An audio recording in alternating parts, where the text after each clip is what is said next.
tu es incomparable. Tu es grand. Toi qui règnes d'éternité en éternité. Ce matin, reçois le fruit de nos lèvres. Reçois le fruit qui vient du fond de nous, Seigneur. Béni sois-tu, Père, pour ta présence ce matin.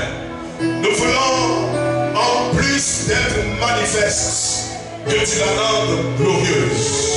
Béni sois-tu parce que nous croyons, ô Dieu, que tu agiras dans la vie d'un frère assoiffé, dans la vie d'une sœur qui a faim, de sorte qu'en sortant d'ici, il soit convaincu que le Dieu de Méchach, le Dieu qui était avec Abednego et Daniel est le même Dieu. Merci encore, Père de gloire, parce que nous croyons que tu révéleras, Seigneur, ce matin, tous ceux-là même qui sont venus te chercher. Que ton nom soit béni, que ton nom soit élevé. À toi la gloire, au nom de Jésus. Amen. Alléluia. Est-ce qu'on peut acclamer Jésus? Le nom de Dieu, tout est nom. Jésus, le Fils de Dieu. Est-ce que nous pouvons l'acclamer, s'il vous plaît? Seigneur, nous te remercions.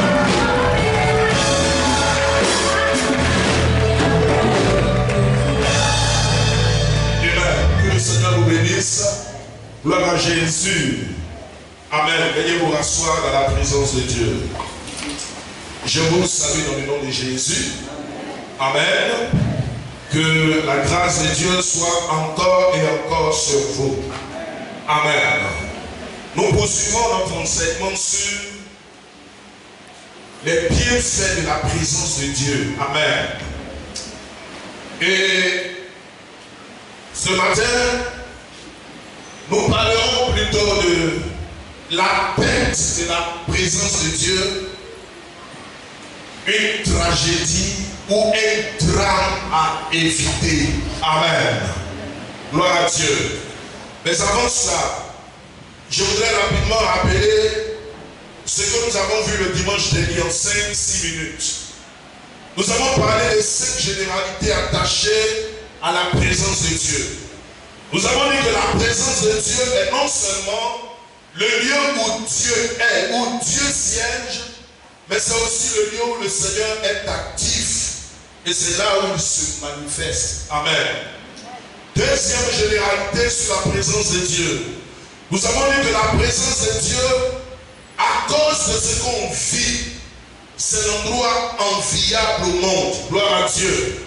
Mon frère, tu peux tout rater, mais ne rate jamais la présence du Seigneur. Dis Amen. Alléluia.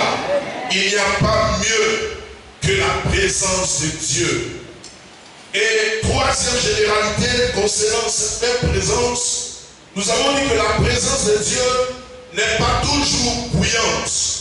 Certaines personnes, quand elles viennent à l'église, quand le jour il n'y a pas de démons qui sortent, le jour les gens ne sont pas tombés, le jour il n'y a pas de manifestation, il n'y a pas de personnes qui ont cassé les chaises. Elles disent non, on dirait que Dieu n'est pas trop présent ce matin. Alléluia. Elle n'est pas forcément bouillante. La présence de Dieu peut être aussi douce. Et on l'a vérifié dans 1 Roi, le chapitre 19, le verset 12. Amen. Quatrième généralité sur la présence de Dieu. Nous avons dit que la présence de Dieu, lorsqu'on l'a réellement connue, on ne peut l'oublier. Alléluia. Oui, on peut l'oublier. On s'en souviendra toute sa vie. Cinquième et dernière généralité, avant de parler des bénéfices que nous avons étudiés, nous avons dit qu'on peut connaître la présence de Dieu individuellement ou collectivement. Gloire à Dieu. Et parlant des bénéfices de la présence de Dieu, nous avons dit premièrement que la présence de Dieu nous transforme. Elle nous change. Amen. La Bible dit dans 2 Corinthiens 3, 18, la Bible dit, nous tous qui, le visage découvert, contemplons comme dans un miroir la gloire du Seigneur. Nous sommes transformés à la même image, de gloire en gloire, comme par le Seigneur. Lorsque Jésus est monté dans le livre de Matthieu, chapitre 17, sur la montagne de la transfiguration, la Bible déclare que son visage était brillant. Gloire à Dieu. Qu'est-ce que ça veut dire? Jésus avait là changé d'identité. Amen. Et donc quand tu es habitué de la présence de Dieu, Dieu change ton identité. Alléluia. Le colérique peut devenir un homme doux. Alléluia. Hey. La femme prostituée peut se transformer en une femme convertie. Alléluia. Rahab qui a expérimenté la présence de Dieu a été changée par le Seigneur. De même pour cette femme qui était atteinte de perte de sang pendant 12 ans, la Bible déclare qu'elle a été automatiquement guérie. Amen. Deuxièmement, parlant des bénéfices, la présence de Dieu nous donne de l'avance en termes du savoir. Et on a parlé de Rebecca qui était enceinte. Et elle avait des problèmes, des contractions dans le ventre, c'était compliqué, comme si elle était en travail. Alors que ce n'était pas le cas. La Bible déclare qu'elle allait prier dans Genèse 25. Et Dieu lui a dit, la raison pour laquelle tu souffres dans cette grossesse, c'est que tu portes dans ton sein 2 nations. Amen. Le premier sera assujetti au deuxième. Alléluia. Donc, quand tu es habitué de la présence de Dieu, Dieu te donne des secrets, des fuites que certaines personnes n'ont pas. Alléluia. Qui veut être constamment dans la présence de l'Éternel? Amen. Troisièmement, la présence de Dieu nous fait entrer dans un domaine réservé à Dieu, l'omniscience. Alléluia. Quatrièmement, la présence de Dieu nous donne accès à l'inaccessible. Ça veut dire quoi? Ça nous donne des informations stratégiques. C'était un peu le cas d'Abraham, qui était un bon intercesseur. Et Dieu se révèle à lui qui, au moment où il était dans la présence de Dieu, et le Seigneur lui dit, Abraham, je ne peux rien faire sans t'informer, sans t'avertir. Voici le projet que j'ai pour Sodome et Gomorrhe. C'est que j'ai résolu de la détruire. Amen. Et c'est ainsi qu'Abraham est entré, étant dans la présence de Dieu, a commencé à plaider pour s'enlever Lot et sa famille. Amen. Gloire à Dieu. Cinquième bénéfice de la présence de Dieu, nous avons dit que la présence de Dieu nous équipe. Elle nous donne des ressources célestes pour affronter les défis terrestres. Frère, quand tu es habitué de la présence de Dieu, les marabouts sont sous tes pieds. Dis Amen. Parce que le ciel te donne, t'accorde des ressources pour les affronter. Amen. Quand tu es habitué de la présence de Dieu, mille à tes côtés vont tomber, 10 000 à ta droite, tu ne seras jamais atteint. Quand tu es habitué de la présence de Dieu, les mystiques voient la gloire de Dieu sur toi, la lumière de Dieu sur toi, et il faut voir, ils passent à côté. Alléluia. Bien aimé, ça ne sert à rien d'aller mettre des gris-gris sur tes rêves ou de te laver avec des nansidis. Alléluia. Le Dieu vivant et tout puissant, s'il est avec toi, frère, tu auras la victoire. Amen. David pouvait dire dans Samuel 22, il dit, avec Dieu, je marche sur une troupe nombreuse. Avec Dieu. Alléluia. Et dans le psaume 60, verset 13 à 15, le même David dit, donne-nous du secours contre la détresse. Le secours de l'homme n'est que vanité. Et j'aime bien le verset 15, il dit, avec Dieu, nous ferons des exploits. Amen. Que tout le monde dise, avec Dieu. Si tu veux faire des exploits, frère, tu ne le fais pas, tu ne peux pas les faire seul. Mais c'est avec Dieu. Gloire à Jésus. Avec Dieu, nous ferons des exploits. Sixièmement, la présence de Dieu nous donne de l'accélération. L'accélération, c'est le fait d'exécuter plus rapidement certaines choses à une vitesse anormale. Laisse les gens qui se moquent de toi avancer. Alléluia. Toi, laisse-toi manipuler par le Seigneur.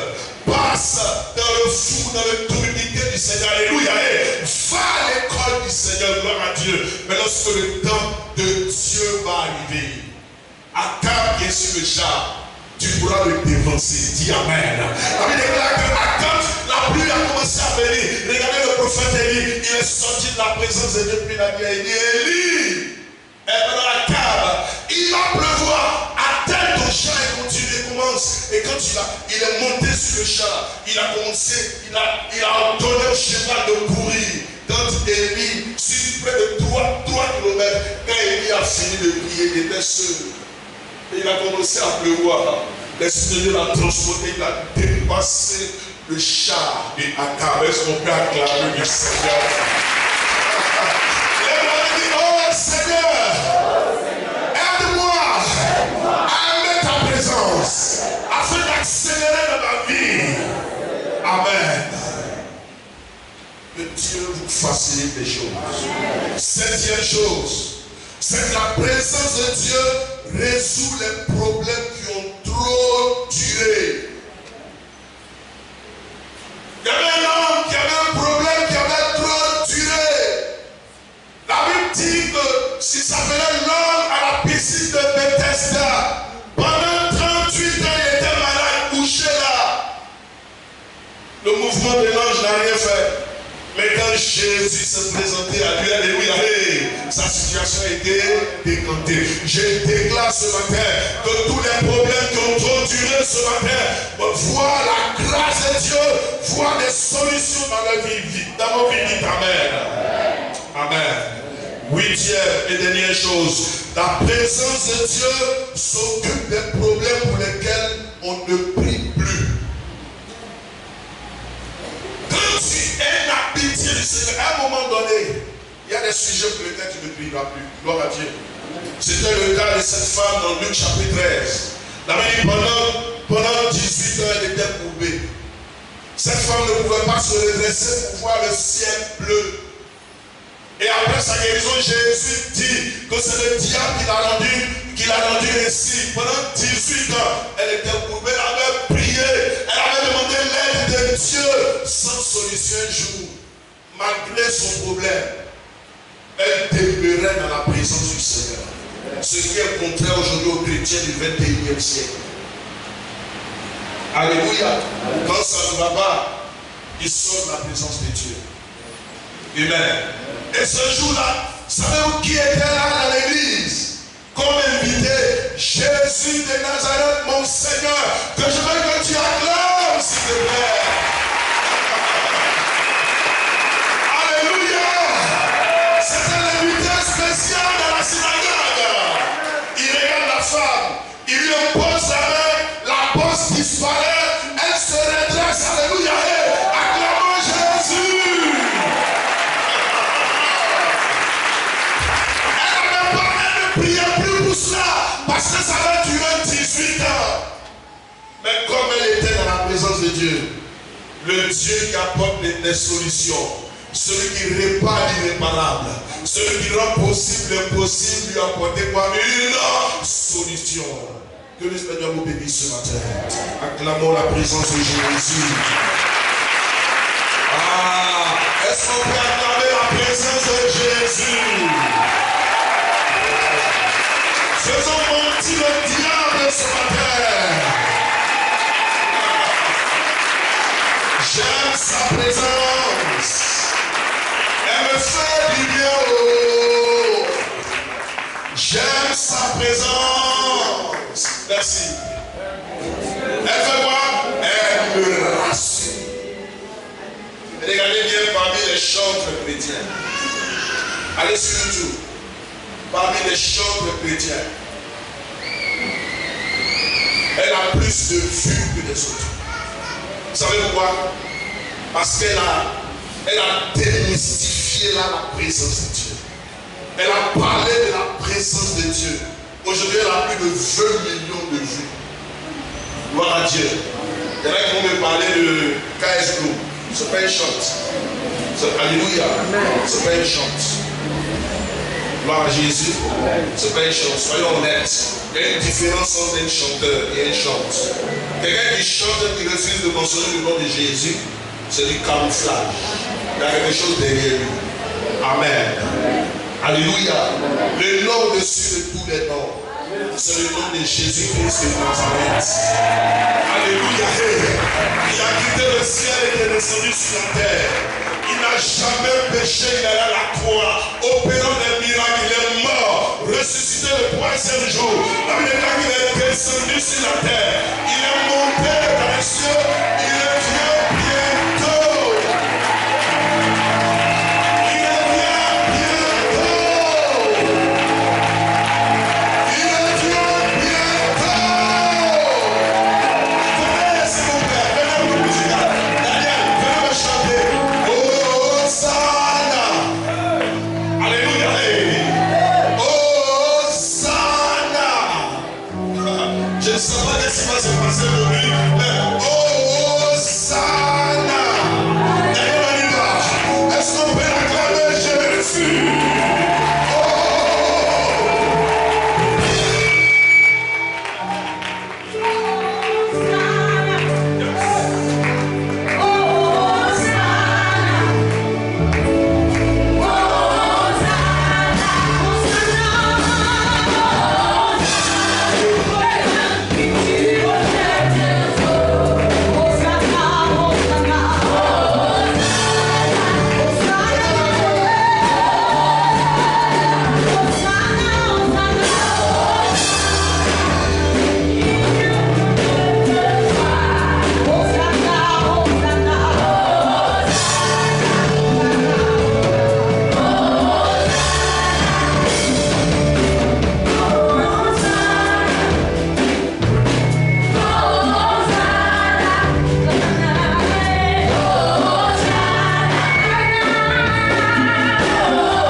Est-ce qu'on est présent ce matin? Alléluia. Hey. Qui sent la présence de Dieu ce matin? Perdre la présence de Dieu est un drame à éviter. Alléluia. On peut tout arracher. On peut tout te voler. Alléluia. Mais ne perds jamais la présence de Dieu. Alléluia. On peut te casser. On peut vouloir t'humilier, t'affaiblir. On peut même vouloir te noyer, t'étouffer. Le diable peut vouloir peut-être t'arracher plusieurs choses, ou des biens, ou même des personnes qui te sont chères. Mais ne rate jamais. Ne perds jamais la présence du Seigneur. Nous allons lire 1 Samuel 16, le verset 1 et le verset 14. Deuxième passage, 1 Samuel 18, le verset 12. Troisième passage, 1 Samuel 28, 6 à 7, 9 à 10, 15 à 16. Je le prends à la fin. 1 Samuel 28, 6 à 7, 9 à 10, 15 à 16. Frère Guillaume, on y va s'il te plaît. 1 Samuel 16, verset 1. L'Éternel dit à Samuel, quand ce sera-tu de pleurer Saül, je l'ai rejeté, afin qu'il ne règne plus sur Israël. Remplis ta corne d'huile et va, je t'enverrai chez Isaïe, Béthélémite, car j'ai vu parmi ses fils celui que je désire pour roi. Verset 14. L'esprit de l'Éternel se retira de Saül, qui fut agité par un mauvais esprit venant de l'Éternel. Amen. Et Samuel 18, le verset 12. 1 Samuel 18, le verset 12. Saül craignait la présence de David, parce que l'Éternel était avec David et s'était retiré de lui.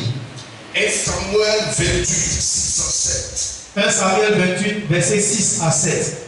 Saül consulta l'Éternel, et l'Éternel ne lui répondit point, ni par des songes, ni par l'Urim, ni par les prophètes. Et Saül dit à ses serviteurs, cherchez-moi une femme qui évoque les morts, et j'irai la consulter. Ses serviteurs lui disent, voici, à Endor, il y a une femme qui évoque les morts. 9 à 10. 9 à 10. La femme lui répondit, voici, tu sais que Saül a fait. Comment il a retranché du pays ceux qui évoquent les morts et ceux qui prédisent l'avenir.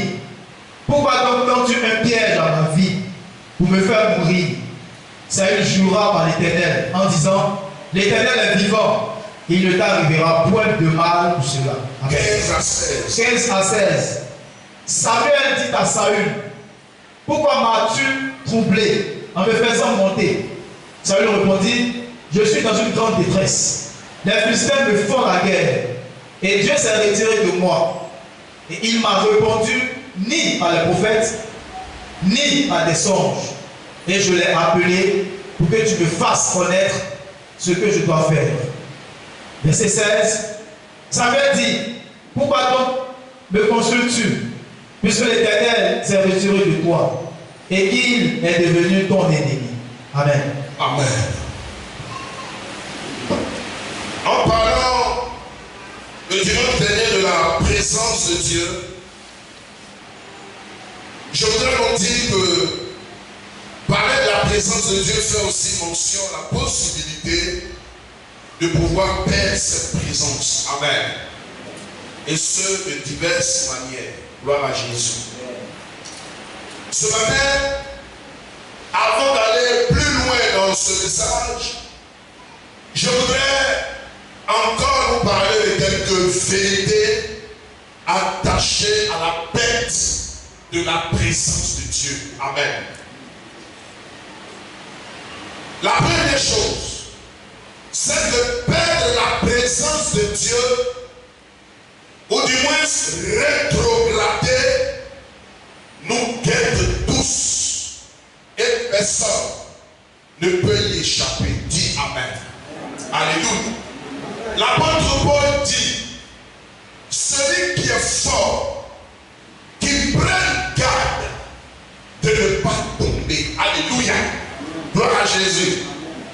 Perdre la présence de Dieu, être abandonné devant Dieu, rétrograder, quitter la position d'enfant de Dieu, frère, pour devenir un enfant du diable. Alléluia. Est quelque chose qui nous guette. Et personne ne doit se pomper la poitrine pour dire que cela ne peut jamais lui arriver. Amen. Pour illustrer cela, je voudrais qu'on lise Genèse 4. Le verset 14. Je lis rapidement la parole du Seigneur. Genèse 4, 14. Voici, tu me chasses aujourd'hui de cette terre. Je serai caché loin de ta face. Je serai errant et vagabond sur la terre. Et quiconque me trouvera, me tuera. Amen. La personne, celui dont il est question, c'est Caïn. Disons les prémices de Adam et Ève. Leur premier-né. Caïn avait pour frère Abel. C'était deux enfants qui étaient aimés par leurs parents. Et Caïn, nous dit l'Écriture, a été habité d'un esprit de jalousie qui l'a conduit à la méchanceté. qu'est-ce qui s'est passé? Il tua son frère. Amen. Et Dieu l'a maudit. Il lui a dit que tu seras errant et vagabond sur toute la terre. Personne ne pourra te toucher. Pourquoi? Parce que celui qui te touche prendra plein de malédictions avec lui. Alléluia. Pour dire quoi? On peut bien commencer avec Dieu et mal finir à la fin. Gloire à Jésus. Ma prière ce matin pour toi est que toi et moi, nous puissions mourir dans le Seigneur. Dis Amen. Pourquoi je l'ai dit? Parce que l'Apocalypse 4, il est mentionné, 13, pardon, il est mentionné, heureux dès à présent, tous ceux qui meurent dans le Seigneur, ils se reposeront de leurs travaux, car les heureux les accompagnent. Amen. Deuxième vérité, attachée à la perte de la présence de Dieu ou à la rétrogradation, c'est que la perte de la présence de Dieu peut se faire de deux manières. Est-ce que vous m'entendez? Premièrement, de façon individuelle. Deuxièmement, de façon collective. Quand c'est d'une manière individuelle, c'est que cette personne se trouve éloignée de Dieu. Alléluia. Je dis Alléluia. Quand tu pêches, quand tu te méconduis vis-à-vis de la parole de Dieu, quand tu fais ce qui te semble bon, frère, de façon individuelle, tu peux perdre la présence de Dieu. C'est pourquoi j'aime les paroles de Jésus qui nous rassure, qui dit, dans Matthieu 24, il dit, deux personnes seront dans un champ, et le jour de l'enlèvement, l'un sera enlevé et l'autre non. Alléluia. Pour dire quoi? Vous pouvez vivre en couple, et une personne peut être toujours en feu, et toi, toujours froid ou tiède. La Bible dit, nous avons étudié cela le jeudi, si tu n'es ni chaud, ni froid, si tu es tiède, Dieu dit quoi? Je te vomirai. Amen. Et de façon collective, dans Apocalypse 3, le verset 1, s'adressant à l'église de Sardis, pour dire quoi? Dieu peut se retirer d'une église, Dieu peut se retirer d'une communauté. Certaines personnes disent non, ce n'est pas possible, c'est possible. Le Seigneur parle à cette église de Sardis. Il dit, vous pensez pour être vivant. Tout le monde vous voit comme étant une église bouillante, une église vivante, une église avec les 4 murs qui sont très beaux, jolis. Et le Seigneur dit en réalité, vous êtes morts. Tu passes pour être vivant, mais tu es mort. Amen. Donc on peut perdre la présence de Dieu sur le plan individuel et sur le plan collectif. Troisième vérité, attachée à la perte de la présence de Dieu. Perdre la présence de Dieu est ce que tout enfant de Dieu devrait éviter aussi longtemps que cela pourrait dépendre de lui. Amen. Faites tout, mon frère. Faites tout. Je t'en supplie, faites tout. Quelles que soient les forteresses, quelles que soient les principautés, quels que soient les liens qui te fatiguent, quel que soit l'amour ou l'attraction pour le monde qui est en train de te tenter, fais tout pour ne pas perdre la présence de Dieu. Ce sera pour toi un drame. Amen. C'est pourquoi Paul pouvait dire dans le livre de Corinthiens, il dit, je traite durement mon corps, je l'assujettis. Et il donne la raison. Il dit pour ne pas être demain rejeté. Alléluia. Le grand béni, il y a 5-6 ans en arrière, a rendu un grand témoignage en Afrique du Sud à l'une de ces 3 ans d'évangélisation. Béni dit qu'il était malade, physiquement il était malade. Et il s'était retrouvé à l'hôpital sur le lit et il attendait au bloc pour être opéré du cœur. Lorsqu'il eut une vision, dans la vision, il s'est retrouvé au ciel. Et c'était le jour du jugement. Béni, il dit, frère, sur 1800 personnes qui passaient, moins de 20 personnes allaient au ciel. Gloire à Dieu. Parlons des chrétiens. Parce qu'il y avait le camp des chrétiens et puis le camp des non-chrétiens. Et il a vu des personnes respectables qui se sont pointées devant le trône du jugement. Et ils se sont retrouvés en enfer. Je précise une chose. Actuellement, Dieu n'est pas assis sur le trône de jugement. Il est assis sur le trône de grâce. Amen. Pour rassembler ses enfants. Pour demander à tous ceux-là même qui sont perdus de venir à lui. Mais quand le temps des nations va sonner, il quittera le trône de grâce. Alléluia. Pour s'asseoir sur le trône de jugement. Et ce sera là ce qu'on appelle le jugement du grand trône blanc. On va l'étudier un jour. Dieu voulant en eschatologie. Amen. Alléluia. Amen. Ça va? Je parle à quelqu'un? Donc frère, fais tout pour éviter cela. Aussi longtemps que cela dépend de toi. Amen. Quatrième vérité attachée à la perte de la présence de Dieu.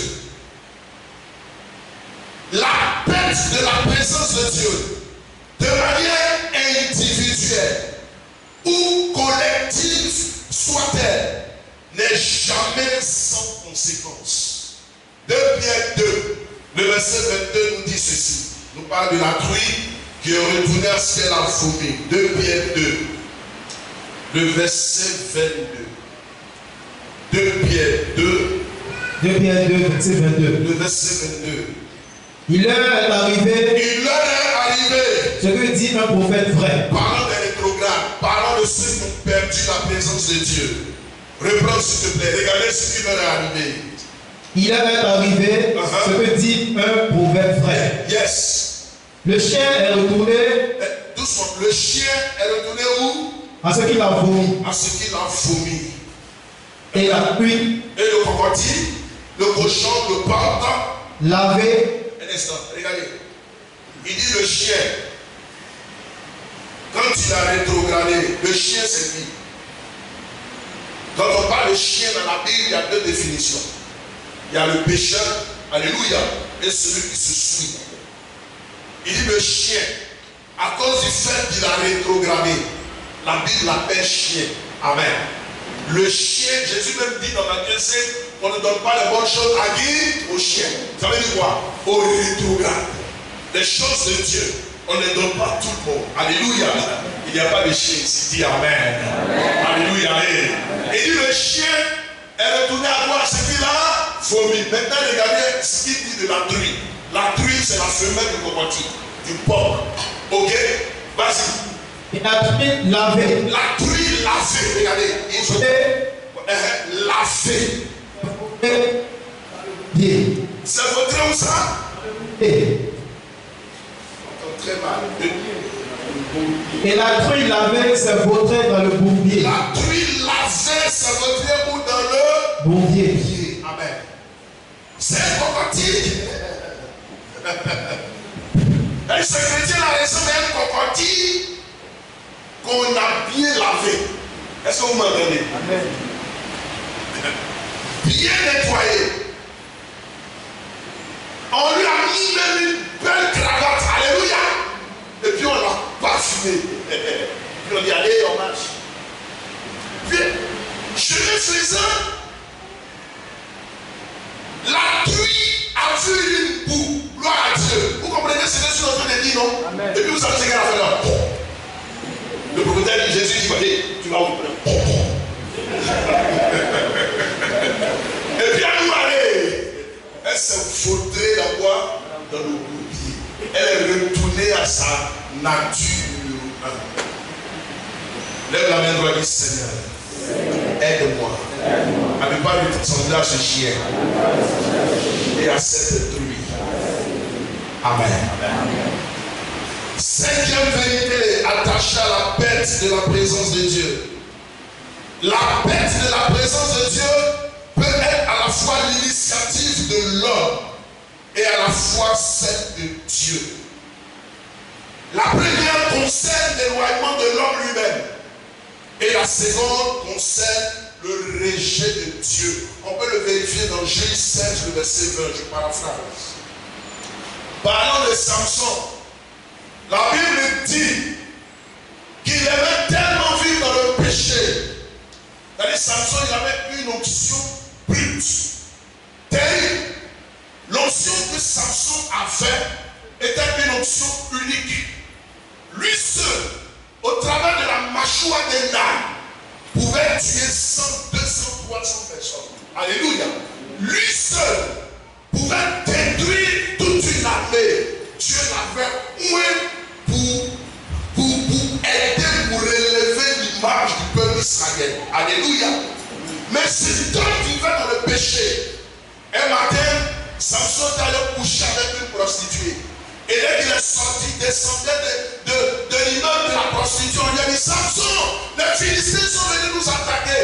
Malgré le péché qui était sur lui, Samson a détruit l'armée philistine. Et il a pensé qu'en vivant dans le péché, Dieu cautionnait ce qu'il faisait. Alléluia. Un matin, dans Juge 16, 20, après avoir dévoilé son secret à Delilah, sa femme, quand elle a vu que sa force était tombée, elle a rasé. Et elle lui a dit: Samson, les Philistins arrivent. Regardez ce texte dit: Samson dit: je m'en tirerai comme les autres fois.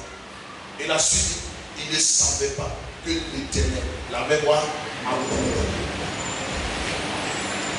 Quand tu vis expressement dans le péché, frère, Dieu lui-même peut te rejeter. Alléluia. Certaines personnes s'appuient sur le passage de 1 Jean où le Seigneur dit que Dieu ne se répond pas de cet homme. Hey, écoute-moi bien, interprète-le dans une autre vallée, dans un autre domaine. Alléluia. Dieu peut rejeter tous ceux qui vivent dans le péché. Et je l'ai dit un jour, la même main qui te lève peut être la même main qui t'abaisse. La main de l'Éternel. Le dimanche, nous allons parler aussi de la perte de la présence de Dieu dans la vie de Salomon. Aujourd'hui, nous voulons nous concentrer sur la vie de Saül. Amen. Sixième vérité attachée à la perte de la présence de Dieu. Perdre la présence de Dieu est un processus long et progressif. C'est-à-dire, ça commence petit à petit et soudain, on ne s'en rend pas compte. Ce n'est pas que ça te quitte un coup, non. Ça te quitte, ça diminue en toi jusqu'à ce que, paf, tu penses que tu réalises, pardon, que la chose n'y est plus. Gloire à Jésus. On peut le vérifier dans Ézéchiel 11, 23 que je lis. Il dit: la gloire de l'Éternel se leva du milieu de la ville et se plaça sur la montagne qui est à l'orient de la ville. Au départ, la gloire était dans la ville. Après, la gloire s'est levée au milieu de la ville. Après, c'est allé sur la montagne. Et puis la gloire de Dieu a disparu. Septième vérité concernant la perte de la présence de Dieu. De manière collective, l'une des plus grandes tragédies est celle de perdre la présence de Dieu, mais sans en être conscient. Huitièmement, si individuellement la perte de la présence de Dieu est due à beaucoup de choses, il y en a deux qui exceptionnellement causent cette perte. La première, c'est le caractère attrayant et séducteur du péché. La deuxième, ce sont les mauvaises fréquentations des gens. Mes amis, j'étais en train de lutter entre prêcher ce message et un autre message. Et vous savez ce qui s'est passé? Quand je me suis réveillé à 4h10, 15 par là, vous êtes avec moi ce matin? Alléluia! Quand je me suis réveillé, j'ai reçu, quelqu'un m'a envoyé un message. J'ai l'habitude, quand je ne suis pas trop sûr de prêcher un message, de demander les signes au Seigneur. Et quelqu'un m'a envoyé un message qui allait avec ce que je devais prêcher aujourd'hui. De quoi est-ce qu'il s'agit? Il s'agit d'un homme de Dieu, très loin. de notre époque. Il est passé ici en Côte d'Ivoire il y a 8-9 mois en arrière. Brillant serviteur de Dieu. Un homme rempli de paroles et d'œuvres. Je le voyais un peu, mais quand il est venu à Abidjan, j'ai essayé de voir un peu ses enseignements. Honnêtement, c'est un bon prédicateur. Je parle de mauvaise fréquentation qui cause la perte de la présence de Dieu. Et il y a 3 mois en arrière, il a rempli un stade en Angleterre où il a prêché à 4000 personnes. Et il était avec Nathanaël Bassi. Il faut dire que c'est un homme très loin. Très loin. Il est même un modèle de serviteur de Dieu. Et on m'écrit pour me dire qu'il y a 2 mois et demi en arrière, il était dans un pays limitrophe de la Côte d'Ivoire, invité par un doyen. Et quand il a rempli ce programme de 2 jours, vous savez ce qui s'est passé? Le doyen a pris une épée. Est-ce que ça va? Et lui a donné cela. Moi j'ai suivi ça. C'est un homme de Dieu nigérian qui est venu juste à côté de ce pays, à côté ici, à côté de la Côte d'Ivoire. Quand il a fini, le doyen lui a donné une épée. Et il a pris l'épée. Il a pensé que c'était une bonne chose. Et il est rentré chez nous au Nigeria. Depuis le jour où le monsieur a pris l'épée, il y a eu des choses bizarres qui ont commencé à bouleverser son ministère. Et il ne se retrouvait pas du tout. Jusqu'à ce qu'il appelle le doyen en question pour lui dire: l'épée que tu m'as donnée, tu me l'as donnée sans mon consentement. Et c'est comme je l'ai reçu d'une manière inconsciente. Je t'en supplie, je vais te retourner ton épée. Vous savez ce que le doyen lui a dit? Il lui a posé des conditions avant de recevoir l'épée. Tu m'as donné un cadeau. Maintenant, je vais te retourner ton cadeau. Tu dis pour que le cadeau revienne. Est-ce que je parle à quelqu'un ce matin? Je parle à quelqu'un ce matin? Voici mes conditions. Bien-aimés, faites attention. Ce n'est pas tout le monde qu'on fréquente. Dites amen. Certaines personnes pointes sont tombées à cause de mauvaises fréquentations. Et je vous donne un conseil. Faites attention aux gens qui brandissent aujourd'hui des épées.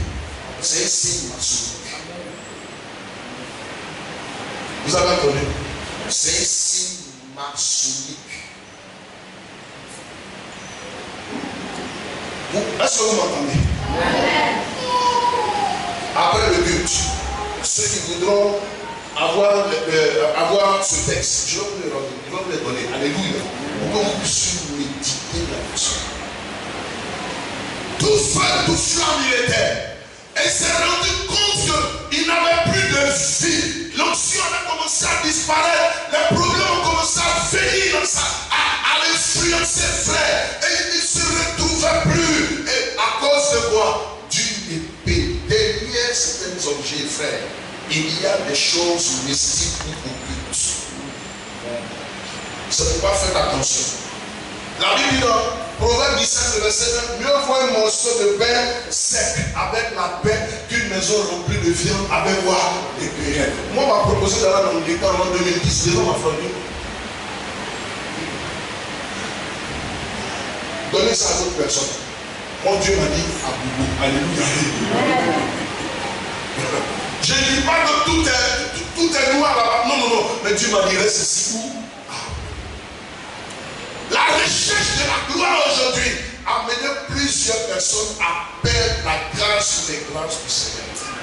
Amen. 9e vérité attachée à la perte de la présence de Dieu. Une autre grande tragédie est de servir Dieu sans sa présence. Lève la main et dis: oh Seigneur, Pardon, aide-moi à te servir avec ta présence et dans ta présence. Je vous en prie. Vous qui servez dans cette église, je vous en prie. Le jour où tu sens que ta relation avec le Seigneur n'est pas normale, ne viens pas tromper ou blaguer quelqu'un. Dis Amen. Dis encore Amen. Amen. Alléluia. Hey. Nous sommes nombreux. Ils sont nombreux aujourd'hui. Je dis nous sommes nombreux parce que nous sommes des serviteurs. Nombreux aujourd'hui qui nous traînons souvent derrière la chair sans Dieu. Alléluia. Il vient tout feu, tout flamme, faisant croire aux gens que Dieu est avec lui, alors qu'en réalité, le Seigneur l'a abandonné depuis un certain moment. Alléluia. C'est Dieu dans sa présence. Alléluia. Écoutez mes propos. Je veux qu'on lise le passage que j'aime beaucoup. C'était un conseil de David, 1 Chronique 28, 9. Un conseil de David à son fils Salomon. Et toi, mon fils Salomon, connais le Dieu de ton Père. Alléluia. Vas-y. 1 Chronique 28, verset 9. 1 Chronique 28, verset 9. Yes. Et toi, Salomon. Nous sommes. Et toi, Salomon. David était dans ses derniers jours. Et c'est un peu comme le dernier testament qu'il a confié à son fils Salomon avant de fermer ses yeux. Il dit, toi, Salomon, connais, vas-y. Et toi, Salomon, mon fils, connais le Dieu de ton Père. Connais le Dieu de ton Père. Et sais-le. D'un cœur dévoué. Et d'une âme bien disposée. Merci. Dans ce texte, David est en train de dire à son fils, avant de le servir, il faut d'abord le connaître. Avant de le servir, il y a d'abord une relation avec lui. Est-ce que je parle à quelqu'un? Avant de venir chanter ou pour entrer dans le groupe musical ou dans un autre département, est d'abord une relation avec l'Éternel. C'est d'abord la priorité des priorités. N'entre pas dans le groupe des hôtesses parce que tu es la plus belle de l'église ou parce que tu es la plus élancée dans l'église. Alléluia. Entre dans le groupe des hôtesses parce que tu as d'abord une relation avec Dieu. Ne viens pas chanter parce que tu as une belle voix. Viens chanter ou entre dans le groupe musical tout simplement parce que tu as d'abord une relation avec qui? Dieu. Salomon, mon fils, connais le Dieu de ton Père. Si tu le connais, tu peux le servir avec une âme dévouée. Alléluia. Et continue pour dire, car l'Éternel sonde les cœurs et les reins, n'est-ce pas?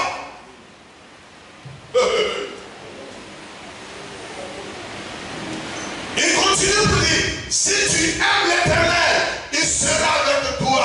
Mais si tu l'abandonnes, Dieu aussi t'abandonnera. Je vous en prie. Je vous en prie. Souvent certaines personnes viennent, je vais rentrer dans le groupe musical. Quand je dis non, elles se fâchent. Moi je lis la parole de Dieu. Alléluia. Alléluia. On dit d'abord une relation avec Dieu. Gloire à Jésus. Tu ne peux pas avoir une copie et puis venir chanter. C'est pas possible. Si on le fait ailleurs, ici, nous sommes bibliques. Dis Amen. Alléluia. Hey. Votre amen de foi ce matin. Alléluia. Hey.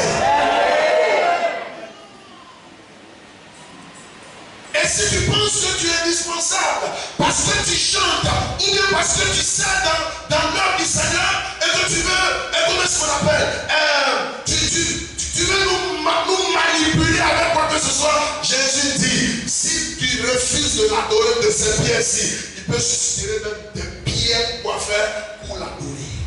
Les adorateurs ne manquent jamais au Seigneur. Gloire à Dieu. C'est pour ne faire jamais le malin sur Dieu. Avant que nous n'existions, que nous ne soyons frères, Dieu était déjà Dieu. Avant même que ce monde ne soit créé, on dit au commencement, Dieu. cherche à avoir une relation avant le service. Qui est d'accord avec moi sur le terrain?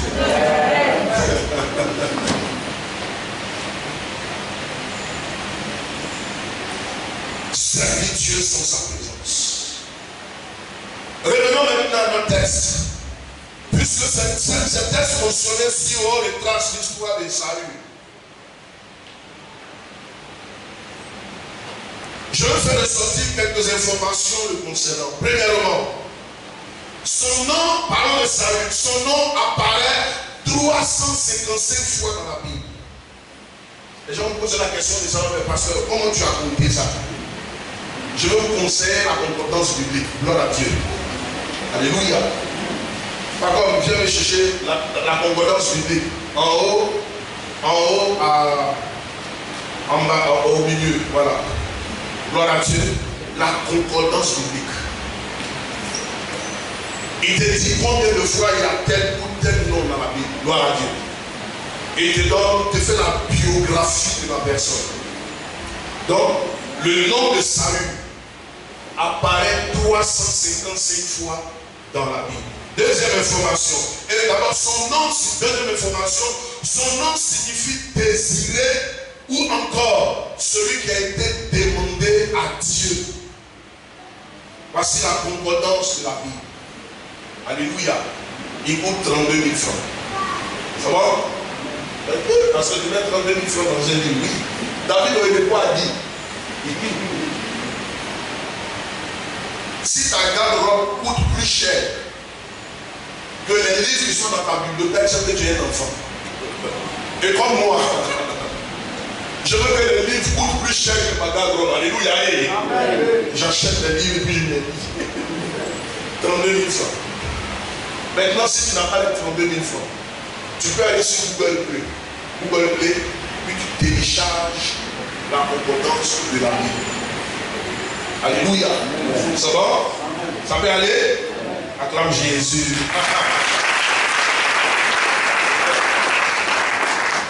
Gloire à Jésus. Donc son nom apparaît 355 fois dans la Bible. 2. Son nom signifie désiré ou encore celui qui a été demandé à Dieu. 3. Saül fut le premier roi d'Israël qui a inauguré la royauté après la période des juges. C'est bon? 4e information le concernant.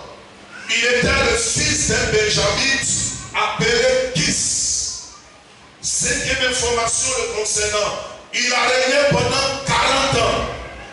Donc 10 bonnes années.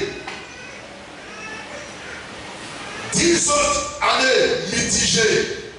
Et les 20 restants très mitigés parce que rejetés par Dieu pour faire trouver la mort par le suicide. Regardez, quand Dieu l'a laissé, quand le Seigneur l'a abandonné, quand Dieu l'a rejeté, il allait mourir sur une montagne. Il peut me donner le nom de la montagne où David est mort, où Saül est mort. Le nom de la montagne, c'est dans 2 Samuel 1. Le nom de la montagne, la montagne de... Oh. La montagne de Gilboa. Alléluia. Ça va? Église, je vous en prie. Méditez la parole de Dieu. Amen. Et on peut lever, et on vérifie cela dans les oraisons funèbres de David ou Salomon. Il dit, oh toi, Saül, mon père, il a donné le mérite de cet homme. Et tu nous as dit où est-ce qu'il était mort. Il s'est suicidé. Amen. 6e information sur Saül. Il a eu 4 fils. 7e information sur Saül. C'est qu'il y a 2 Saül dans la Bible. Amen. Qui peut me dire 2 Saül dans la Bible? Le premier, oui, vous l'avez le diable. Le Saül dont on parle, le fils de Kis, et le deuxième Saül, Saul de Tarse, qui est mentionné dans Actes chapitre 9. Alléluia. Mais notons 2 choses les concernant. C'est que le premier Saül dont il est question, le roi d'Israël, a eu un bon départ. Il a bien commencé, il a mal terminé sa vie. Amen. Mais Saul de Tarse, frère, a mal commencé sa vie, mais il a bien terminé sa vie avec le Seigneur. Alléluia. Est-ce que ça va? Amen. Ok. Et Saül a connu 3 différentes périodes dans sa vie. La première était marquée par la présence de Dieu dans sa vie. Quand Dieu était présent dans sa vie, regardez comment il se comportait. C'est qu'il était très humble. Il était serviable. Il était un homme consacré. Et il était un homme respectueux. On peut le vérifier dans 1 Samuel 10, le verset 26. Et aussi dans 1 Samuel 13, le verset 8. Comme pour dire que la présence de Dieu dans la vie d'un homme développe en lui certaines vertus. Amen. Alléluia. Quand vous voyez une personne humble, consacrée, serviable et qui est chrétienne, ça veut dire que ce n'est pas de ses propres forces, mais c'est la présence de Dieu qui l'amène à cela. Deuxième chose qui marque sa vie, c'est que petit à petit, cette présence avait commencé à se perdre jusqu'à ce qu'il devienne un rebelle.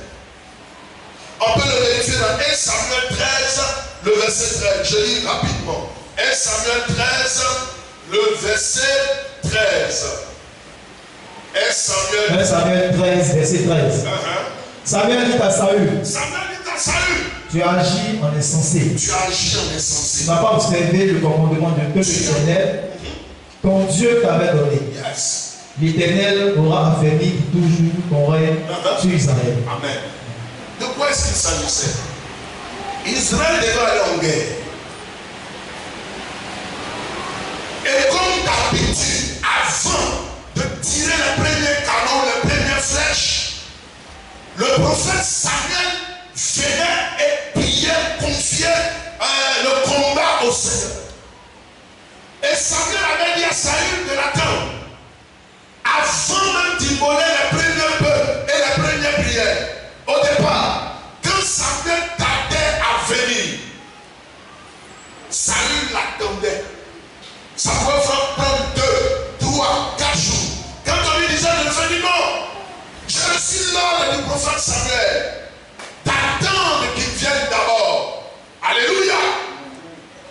Mais quand il a commencé à devenir grand, puissant, au lieu d'attendre cette fois-ci, son père spirituel avant de se lancer dans la bataille, le roi Saül, vous savez ce qu'il faisait? Il prenait les taureaux, lui-même il les égorgeait. Ce qui était interdit avec Samuel. Écoutez-moi bien, frère. Ce n'est pas parce que tu es un roi que tu dois développer le sacrifice en l'église. Dis Amen. Alléluia. Dans l'Ancien Testament, il y avait plusieurs règles. Quand tu n'es pas appelé au sacerdoce, il y a des choses qu'on ne te permettait pas de faire. Alléluia. Demain, ici, je vous en supplie. Il y a des choses que vous ne devez pas faire. Dites Amen. Amen. Alléluia. Ce n'est pas parce que tout le monde se met sur la chair ici que toi aussi tu vas te mettre sur la chair pour faire du n'importe quoi. Non. La Bible nous dit dans Hébreux 5:4. Nul ne s'attribue cette dignité s'il n'est appelé de Dieu comme ce fut le cas d'Aaron. Alléluia. Si Dieu ne t'a pas appelé, frère, reste dans ton coin. Dis Amen. Mais si Dieu t'a appelé et que tu deviens rebelle, tu le trouveras sur son chemin. Alléluia. Troisième chose concernant Saül. Enfin, la troisième, il est marqué par la perte totale de la présence et Saül se retrouve habité par un mauvais esprit. Après cette rébellion contre Dieu, Dieu l'a lâché. Et quand le Seigneur l'a lâché, vous savez ce qui s'est passé? Ce sont maintenant les mauvais esprits qui le tourmentaient. J'ai une nouvelle à vous annoncer, frères et sœurs. Quand tu quittes la présence de Dieu, tu ne deviens jamais neutre. Alléluia. Tu es récupéré par le Dieu. Regardez toutes ces personnes de programme qui ont quitté la présence de Dieu. Le diable les tourmente. Le diable les fatigue. Le diable les détruit. Pour illustrer mes propos, est-ce que vous savez que Adolf Hitler était un chrétien? Savez-vous ça? Quand il a quitté la présence de Dieu, les démons sont venus l'habiter et il a commencé à devenir un homme sanguinaire. Tous ces gens qui ont eu une histoire triste dans le monde, généralement, c'est des personnes qui étaient au départ des chrétiens ou des chrétiens. Et après avoir abandonné Dieu comme salut, le diable les a récupérés. Gloire à Jésus. Le diable a connu à l'époque un chef d'État qui s'appelait Tombalbaï. Tombalbaï était à l'époque un chrétien des assemblées de Dieu. Il était même diacre là-bas. Il parlait en langue. Il priait pour les malades étaient guéris. Et quand Tombalbaï a voulu devenir président, il allait voir les supérieurs de son église qui ont prié pour lui. Ils ont été à gagner les élections. Mais quand Tombalbaï est venu sur le trône, frère, vous savez, sa première signe, c'était les chrétiens. Il a commencé à tuer les chrétiens. Il y a des chrétiens qui faisaient enterrer vivants. Alors frère, l'un des plus grands dangers, c'est que ce sont les démons qui te récupèrent. Alléluia. C'est pourquoi il est difficile, frère, de faire revenir un ancien programme au Seigneur. Pourquoi? Parce qu'il est rempli de raisonnement. Regardez certaines personnes sur la toile qui étaient des chrétiens, des pasteurs, et qui détruisent aujourd'hui, qui ternissent aujourd'hui l'image des chrétiens. Le diable ne prend pas n'importe qui. Il prend parmi nous des personnes qui manipulent pour nous affronter. C'est pourquoi la persécution la plus dangereuse qu'une église peut connaître ou un chrétien peut connaître, c'est la persécution religieuse. Amen. Pas la persécution politique. Est-ce que je parle à quelqu'un? Donc quand tu quittes la présence de Dieu, frère, ce sont les démons qui te tourmentent.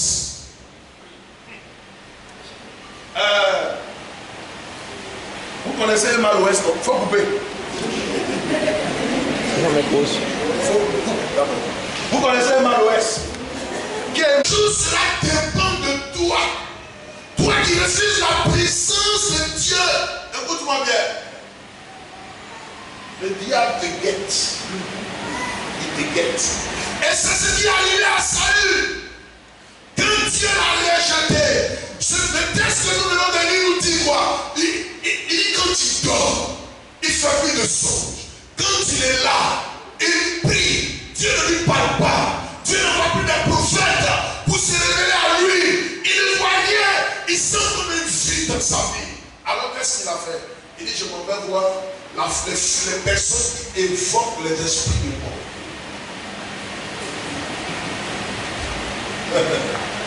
Vous qui avez les prophéties le matin, midi et le soir, alléluia, hey, faites attention.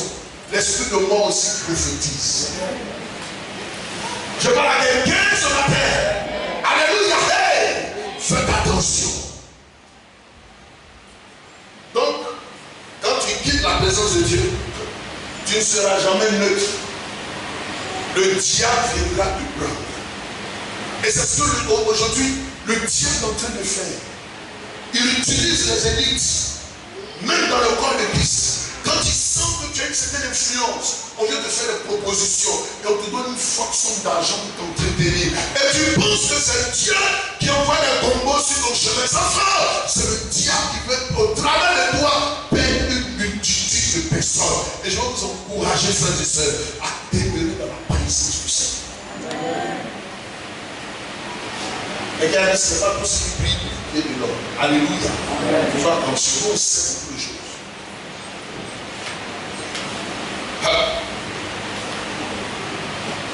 Notez trois autres vérités rapidement et nous allons prier. Perdre la présence de Dieu peut nous amener à faire certaines choses qu'on ne pouvait jamais imaginer.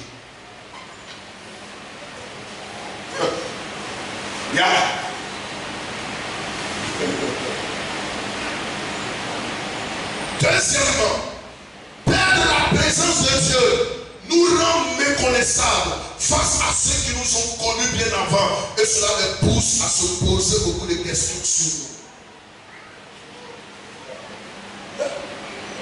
Ça va? Celui-là, ce n'est pas le pasteur tout cela. Ce frère-là, ce n'est pas celui qui évangélisait. Mais moi je dis qu'à nous, Seigneur, par telle personne. Mais d'où vient le fait que cette personne a changé de message? Et puis les gens sont étonnés. Et au travers de cette personne, on est sur des chrétiens. Frère, troisième chose, cette bête ne nous laisse jamais intacts. Elle nous expose à plusieurs mots. Plusieurs mots. Ça nous expose à tout. C'est pourquoi ce matin,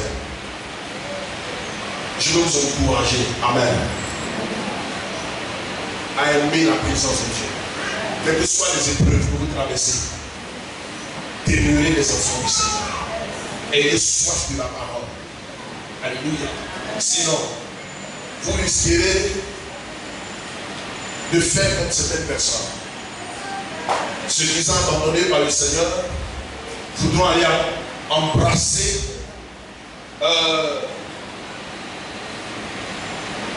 certaines choses. Gloire à Jésus. Pour terminer, bien que cela soit coûteux, être dans la présence de Dieu reste le meilleur choix à faire. Alléluia. Même si c'est difficile. Oui, c'est coûteux. C'est coûteux aujourd'hui d'être chrétien. Tu vois les gens à côté de toi, ils s'enrichissent par les moyens sordides bizarres. Et tu dis non, je vais demeurer dans la présence du Seigneur. Je vais demeurer enfant du Seigneur. Tu vois certaines personnes qui viennent et qui te narguent. Toi, tu vas rester la même personne. Alors que tu sais que ce qu'elle porte, ce qu'elle a, ou du moins c'est entretenu par une personne qui n'est pas chrétienne, ou bien c'est parce qu'elle se met conduit, frère, qu'elle a cité en toi. Ne vends pas ta dignité. Dis amen. Il y a un Dieu qui a béni Joseph. Il y a aussi un Dieu qui a ramassé David derrière les moutons pour faire de lui un roi. Alléluia. Il y a aussi un Dieu, et ce Dieu-là existe encore. Il dit qu'il peut prendre un homme de la poussière pour le faire asseoir la table des grands et du fumier. Il peut relever l'indigent pour lui donner un trône de partage. David dit, j'ai été jeune, j'ai vieilli. Je n'ai jamais vu un homme abandonné. Le juste abandonné. Et même sa postérité manquer ou mendier son pain. Ce matin, tu ne mentiras pas sur ton père, dis amen. Tu ne seras pas abandonné, dis amen. Le seul secret, c'est que demeure dans la présence de Dieu. Et ton Dieu te visitera. Alléluia.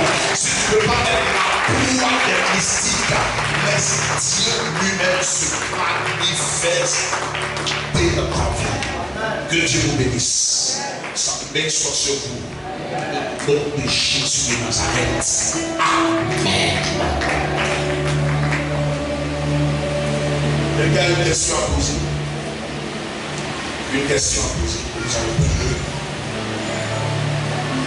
Oui, viens devant s'il te plaît. Vous devez donner une micro. La présence de Dieu ne la perd jamais.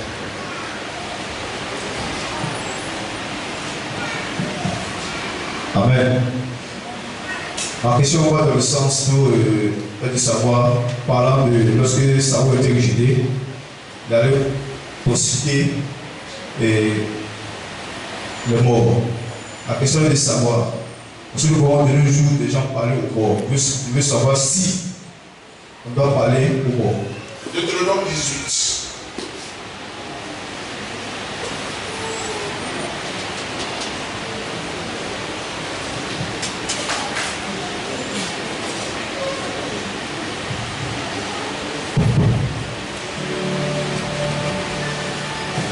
Deutéronome 18. Je viens. Mais on ne trouve jamais chez toi une personne qui insulte ou évoque les morts.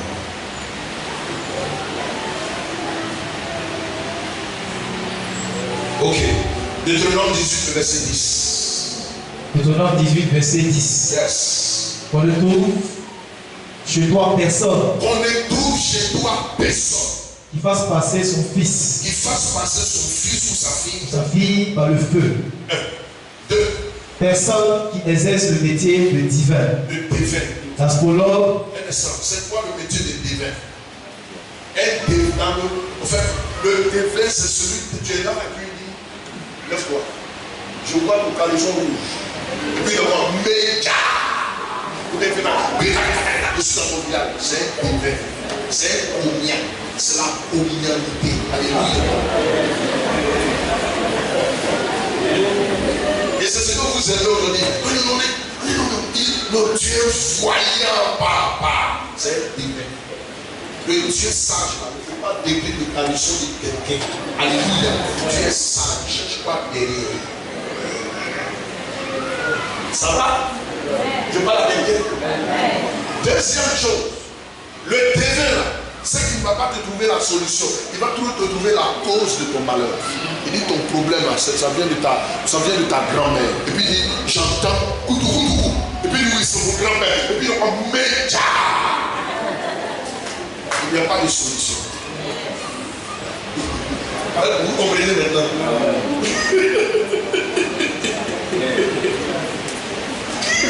Ça va? Je parle à quelqu'un.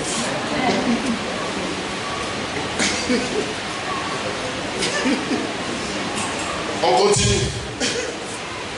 D'astrologue. Personne qui exerce le métier de divin. De divin, oui. D'astrologue. Un instant. Vous connaissez les astrologues? On va arriver aux esprits. Les astrologues. Quels sont ceux qui aiment lire horoscope?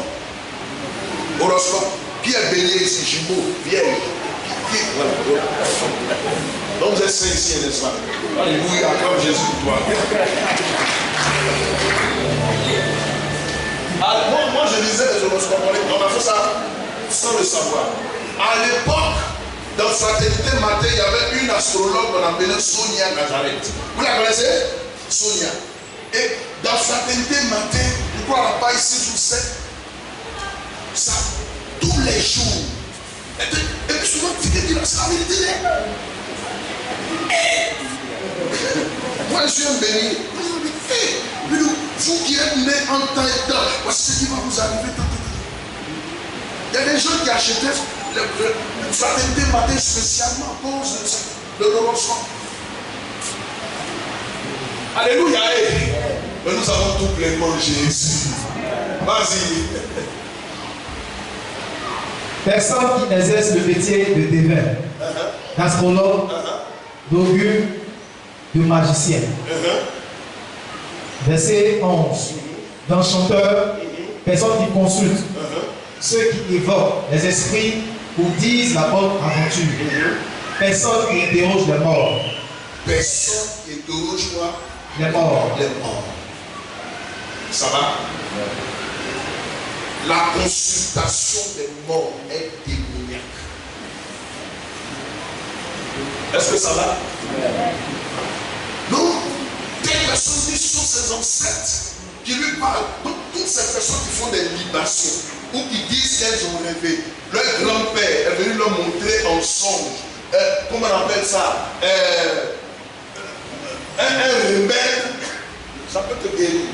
Mais la source vient de l'esprit de mort. Je parle avec elle. Je vais vous dire une chose. Chez ma mère, les personnes dangereuses même ici.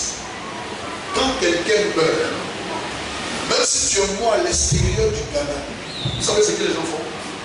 On t'appelle et on te dit, tu peux l'enterrer là-bas, c'est pas son corps qui nous intéresse. Mais, viens avec une partie de ses ongles, le bout de ses ongles, et puis viens avec ses poings. C'est tout. Est-ce que vous entendez? On enterre là-bas, même si tu veux, il faut le jeter. Mais ça, viens avec ça au pays. Et le jour où tu arrives là-bas, c'est à partir de ça que les gens font des funérailles grandioses. Et vous savez ce que les gens font? Avec ces éléments, parce que ce sont des éléments qui ne pourrissent pas. Ils entrent dans leur case. Et puis il y a un grand miroir comme ça. Ils appellent la personne qui est morte et puis la personne apparaît.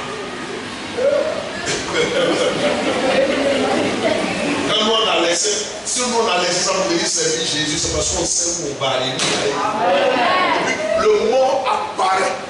Et puis on consulte le mort. On dit, dis-nous qu'est-ce qui t'a tué. Ou bien dis-nous qu'est-ce que tu as fait. Et puis la personne, le mort avoue. J'ai un parent qui a été brûlé vif. Brûlé, après sa mort. Quand ils ont fini, ils l'ont mis dans un cercueil animal cimetière, tout le monde est parti. Ils ont mis des pneus sur cette personne et puis ils l'ont brûlé. Ça va? Donc je vais vous donner un conseil. Faites attention aux prophéties que vous recevez. Dites Amen. Amen. Mais quand Dieu vient dans ta vie, il envoie sa parole. Et sa parole fait quoi? Te guérir. Deuxième question, nous allons prier. Oui, assez.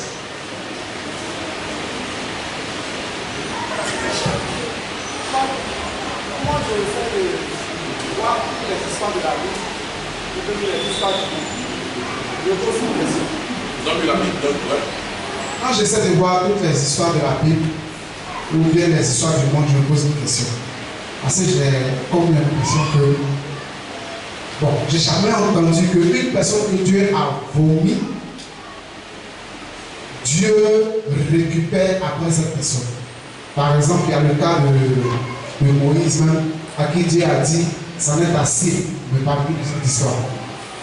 Donc je voudrais savoir, est-ce qu'il y a des possibilités, est-ce qu'il y a des cas où Dieu a régné la personne et puis après peut-être par un pardon, Dieu a récupéré la personne?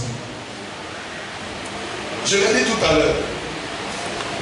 La perte de la présence de Dieu se fait de deux manières. Premièrement de façon individuelle et deuxièmement de façon collective. Amen. C'est plutôt des personnes qui, après avoir perdu la présence de Dieu, qui sont revenus. Par exemple, Simon Pierre. Alléluia. Ça va? Il avait vomi le Seigneur. Il avait régné. Et Jésus avait prophétisé qu'avant que le corps ne chante 3 fois, tu me régneras. Gloire à Dieu. Mais souvenons-nous de cette prophétie aussi que Jésus lui a donnée. Dans Luc 22, verset 49, je pense, où il dit, Simon, Simon, Satan a promis de te réclamer comme du fourment. Mais il dit, mais j'ai prié afin que ta foi ne défaille. Gloire à Dieu. Si Dieu te rejette, il te rejettera pour toujours. Et c'est ce que nous avons dans Chroniques 28, verset 9. Alléluia. Donc quand Dieu te rejette, c'est compliqué. Amen. À moins si tu t'éloignes de lui, lui-même va te récupérer. Un peu comme le cas de Jonas. Ça va? Dieu te bénisse. Dernière question. Waouh, le diable. Amen. Dans Josué 1, Dieu a dit à Josué que son serviteur Moïse meurt. Dans Jude 9, avait dit que Satan venait contester la mort de Moïse. Or, sur la maquette de la transfiguration, on dit Dieu a parlé avec Élie et puis Moïse. Or, Moïse est mort. On ne doit pas parler avec lui.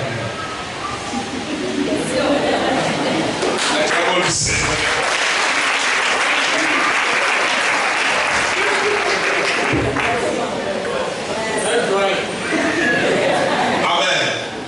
Et c'est une question, une très belle question.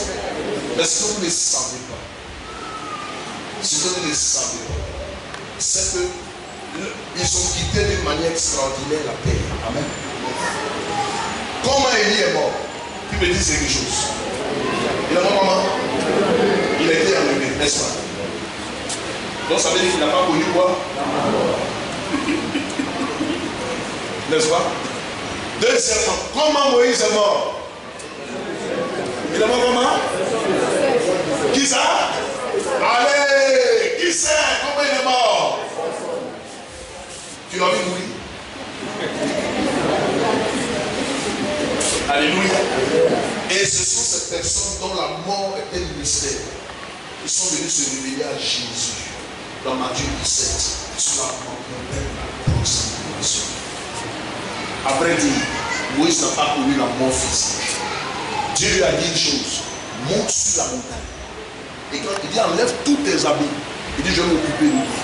Et puis, tout Israël savait qu'il allait se présenter devant Dieu, mais qu'il n'allait jamais revenir, n'est-ce pas? Et puis, le Seigneur vient lui dire, oh c'est bon. Maintenant dans Jude 9, quand tu viens de nous, on dit lorsqu'il contestait le corps de Moïse, n'est-ce pas? C'est lorsqu'il contestait en fait l'esprit de Moïse. Dieu l'a enlevé et il a laissé l'enveloppe sur la terre. Ok? Et Satan a voulu contester ça. Pourquoi? Parce qu'il avait sa nature en Moïse. Quelle était cette nature? La colère. Il servait Dieu, mais il était comment? Colérique. Or la colère est la nature du diable. C'est pourquoi le diable a voulu récupérer son corps. L'ange est venu pour dire, oh, pas question. Que Dieu nous bénisse.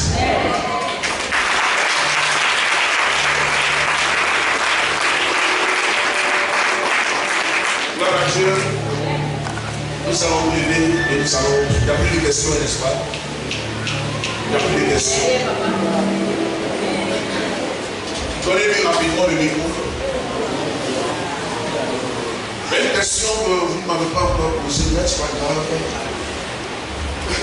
J'ai une petite question. Aujourd'hui. Attendez, on connaît en partie, on ne connaît pas tout. Alléluia. On sait que la société met quelque chose de valeur concernant favorise la valeur culturelle. La culture aujourd'hui, on célèbre ça de façon nationale. Mais la question c'est de savoir, nous devons garder la présence de Dieu. Nous ne devons pas la perdre. Mais est-ce qu'un chrétien doit s'adonner à ses valeurs culturelles? Là, c'est le premier volet.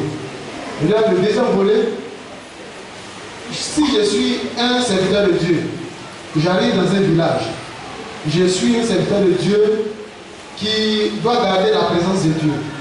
Et dans le village, il y a des règles et des statuts.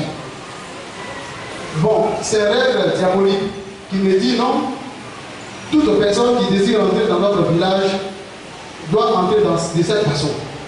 Et je suis le serviteur de Dieu. Faut-il obéir à ces principes ou bien désobéir? Tout en sachant que ce pratique, ou bien cette pratique, n'est pas une volonté de Dieu. Matthieu chapitre 15 nous dit ceci. Le verset 5. Celui qui dira à son père ou à sa mère, ce dont je n'ai pu t'assister est une offrande à Dieu, n'est pas venu d'honorer son père ou sa mère. Verset 6. Vous annulez ainsi la parole de Dieu au profit de votre tradition. Hypocrite, Esaïe a bien prophétisé sur vous quand il a dit, ce peuple au nom des lèvres mais son cœur éloigné de moi. Amen. Amen. C'est quoi une coutume? Ou c'est quoi une tradition? La coutume, c'est ce que certaines personnes font, ce que certaines personnes disent. La coutume après ce que certaines personnes pensent, ou au vécu d'une tribu. Amen. Toutes les coutumes ne sont pas mauvaises en soi. Est-ce que ça va? Par exemple, quand vous arrivez en pays Koumen, chez le Koumen, beaucoup de personnes n'ont pas pu percer le pays Koumen en termes d'évangile parce qu'elles ont été ignorantes. Quand tu arrives chez le Koumen, pour te recevoir, on te propose la noix de cola et puis quoi? Le piment. C'est pas ça? Faut-il manger ou ne pas manger? Oui. Il faut manger. Est-ce que c'est bien de manger la cola? C'est bien. Est-ce que vous avez interdit de manger la cola? Gloire à Dieu. Gloire à Dieu. Gloire à Dieu. Allez-y manger la cola. Pourquoi il ne mange pas ça? Où est-ce qu'il a interdit de manger? C'est-à-dire, quand c'est la cola, non, c'est pas bien. C'est pas ça. Mais quand c'est Koutoukou, on dirait que c'est bien. Parce que la cola est amère, c'est pas ça. Mais la cola est thérapeutique. Ça soigne, n'est-ce pas? Manger, c'est pas dans la Bible. C'est seulement les excès qui nuisent. Gloire à Dieu. Avec tout est permis, tout n'est pas utile. Tout est difficile. Donc, même si tu ne manges pas la cola, dès l'instant où tu as un objectif à atteindre, gagner des âmes, alors qu'est-ce que tu dois faire? Tu arrives là-bas, tu manges la cola. Et puis tu manges un peu de piment. Puis on dit, ah, maintenant tu peux entrer dans notre tribu. Gloire à Dieu. Maintenant, si pour entrer dans le village, on te dit à l'entrée, il ne faut pas marcher à reculons, il faut d'abord te renseigner, demander aux gens pourquoi est-ce qu'il faut entrer à reculons. Gloire à Dieu. Si on te dit que pour aller adorer le Dieu du village, on vient à reculons, alors tu dis, oh oh. Gloire à Jésus. Alléluia. Donc dans les traditions, il y a de bonnes traditions. Gloire à Jésus. Mais donc c'est des mauvaises. Par exemple, moi, nous avons perdu beaucoup de choses. Notre papa nous a laissé des terrains quelque part. Et les villageois ont récupéré ça. Et j'arrive là-bas, on me dit, monsieur, on sait que toi tu es du village, tout le monde te connaît. Et puis on dit, Jorissa, quand il te m'appelait, Jorissa. C'est une diminutive de Jérusalem. Jorissa. On me dit, bon, c'est ce que tu as fait. Tu as intégré la génération. Avant de prendre ton terrain, voici le terrain. Et puis eux-mêmes t'envoient sur le terrain, on dit, voilà ça. Il faut intégrer la génération. Non, moi je suis chrétien, on dit, bon, dans ce cas, c'est ce que tu as fait. Il faut préparer la nourriture. Et puis tu invites tous les membres de ta génération. Dès qu'on vient au moins, ils sont montés dans le terrain. Il dit, moi-même. Mais vous connaissez, c'est une manière pour eux de tisser une alliance avec eux. Gloire à Dieu. Non, je me comprends. Dieu veut dernière question. On a une question. Il a dit que si c'est dans d'autres villages, en lieu de place du cola, de la cola, c'est la boisson avec le piment. Regardez, c'est simple. Regardez, c'est simple. Ils ne vont jamais te dire de boire tout le vin de Koutougou, là, n'est-ce pas? Tu prends ça, tu goûtes ça, ça va finir. Est-ce que Dieu va se fâcher contre toi? Bon.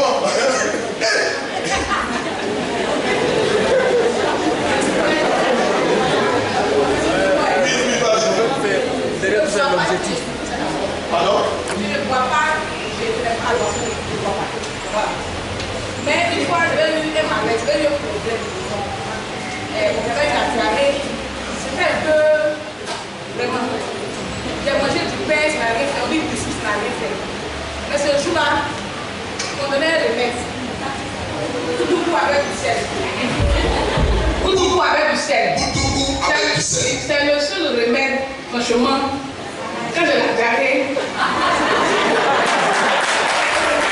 Acclamons le Seigneur pour elle. On est verset 5, n'est-ce pas? En tout cas, c'est le seul remède qui va jusque là, quand j'ai la diarrhée, que je prends ça, c'est ça seulement qui va avec moi. Donc, je ne sais pas si c'est la plus bonne.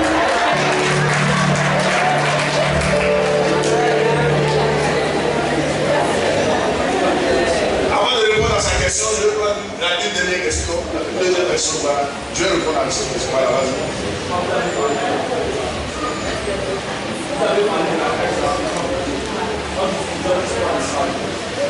C'est vrai que là-bas, il y a eu le prophète Samuel à qui Dieu a dit qu'il a rejeté Saül. Voilà, lui au moins il a reçu cette révélation. Mais de nos jours, il y a plein de personnes, même des chrétiens, qui sont dans l'église, mais qui ignorent qu'ils ont perdu la présence de Dieu ou des serviteurs de Dieu que des personnes suivent, qui ont perdu la présence de Dieu, mais quand même, comme vous l'avez dit, comme Dieu ne se répand pas de ses dons, ils font des miracles, ils prêchent toujours, mais sans pour autant avoir la présence de Dieu. Comment on peut savoir, voilà, pour terminer, que la présence de Dieu n'est plus avec quelqu'un ou bien n'est plus avec soi?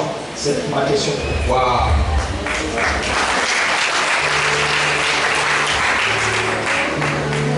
Merci. C'est simple. Je vais d'abord répondre à la question du papa avant de toucher l'autre. Quand nous lisons le livre d'Apocalypse, chapitre 2, parlant à l'église d'Éphèse, Dieu leur présente un tableau. Il dit, tu as lutté contre les Nicolaïtes, chose que j'aime. Mais ce que j'ai contre toi, c'est que tu as perdu le premier amour. Amen. Quand une personne perd une personne n'est plus dans la présence de Dieu, le premier signe, c'est la perte du premier amour. Je m'explique. Au départ, la personne venait s'asseoir ici. Alléluia, amen. Après, elle s'assoit au milieu. C'est pas ça? Et puis après, elle s'assoit comment? Derrière. Gloire à Dieu. Ce n'est pas forcément un signe, mais c'est l'un des signes évidents.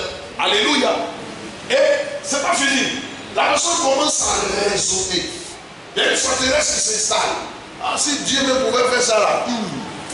Deuxième élément, elle commence à perdre sa vie de prière, sa vie de méditation. Et surtout, sa communion avec les frères commence à devenir bizarre. Gloire à Dieu. Quand Adam et Ève ont perdu leur communion, qu'est-ce qu'ils ont fait? Ils sont allés se cacher, ils ont fui le jardin. Gloire à Dieu. Chacun de nous ici se connaît. Gloire à Dieu. Tu ne peux pas prier. Et puis, généralement, c'est quand tu deviens nerveux. Ton comportement commence à changer. Tu deviens bizarre. C'est toi qui commences à parler mal aux gens. Les vertus de Dieu, l'humilité ne te caractérise plus. Tu deviens orgueilleux, arrogant. Amen. Gloire à Dieu. Amen. Tu n'aimes pas la présence de Dieu. Il suffit que quelqu'un vienne t'exhorter seulement, tu commences à raisonner, à lui parler mal. Vous dites, moi je connais Dieu avant toi. T'as quitté il y a longtemps. Gloire à Dieu. Deuxième chose. Comment reconnaître un pasteur dont c'est difficile? Mais Dieu nous a fait une grâce. Il nous a donné le don de discernement des esprits. Amen. Écoutez-moi bien, moi je vais être franc avec vous. Avant de venir ici prier d'abord, est-ce que l'homme de Dieu là, il est dans la volonté de Dieu? C'est bon? Est-ce que ça va? Et comment Dieu peut vous parler? Il va pas dire oui ou bien non. La Bible dit dans Philippiens 4:7, et la paix de Dieu qui surpasse votre pensée gardera vos cœurs en Jésus-Christ. Quand tu vois, tu es content. L'un des signes pour reconnaître une personne qui est pointe du Seigneur, quand tu es en présence d'une telle personne, tu as la paix du cœur. Ça va?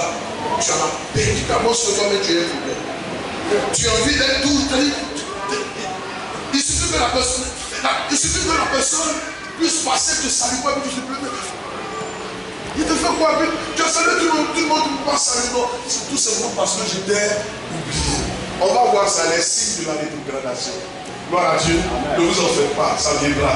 Mais sachez une chose, la rétrogradation, elle est graduelle. C'est étape par étape. Elle n'est pas soudaine. Amen. Voilà. Maintenant, Madame Boudougou là. Boudougou avait voir le 16, c'est pas ça? Donc quand tu vois ça, c'est pas. Je dis une chose, soyons francs, soyons honnêtes. Soyons honnêtes. C'est pour ne pas fabriquer des buvets de Boudougou et de vin dans l'église où nous raisonnons de certaines choses. La prise de l'alcool, amen, a été interdite dans l'Ancien Testament pour tous ceux qui sont censés monter sur l'estrade. Les Lévites et les sacrificateurs ne devaient pas prendre l'alcool. Gloire à Jésus. Aujourd'hui, il y a deux tendances. Faut-il boire de l'alcool ou ne pas en boire? Nous disons que dans la nouvelle alliance, nous sommes tous sacrificateurs en Jésus. Toutefois, je dis bien toutefois. Toutefois. Paul a dit à Timothée, à cause de tes succès, de tes indispositions, il faut prendre un peu de quoi? C'est un vin qui a été désalcoolisé.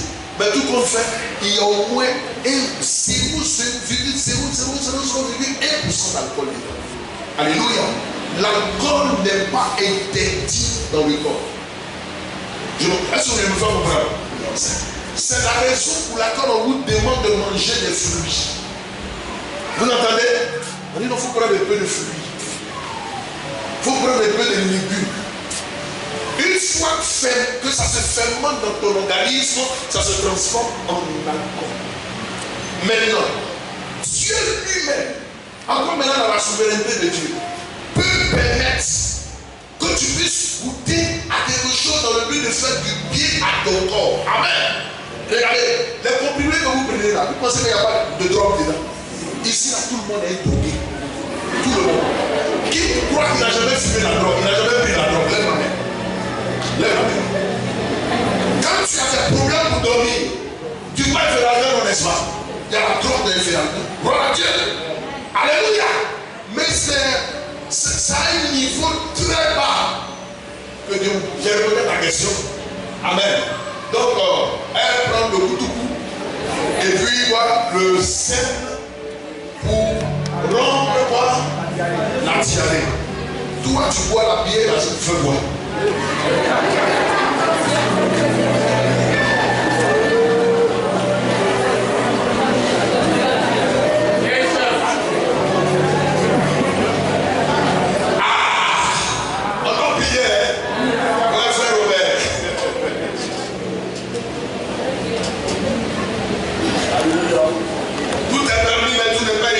Tout n'édifie pas. Amen.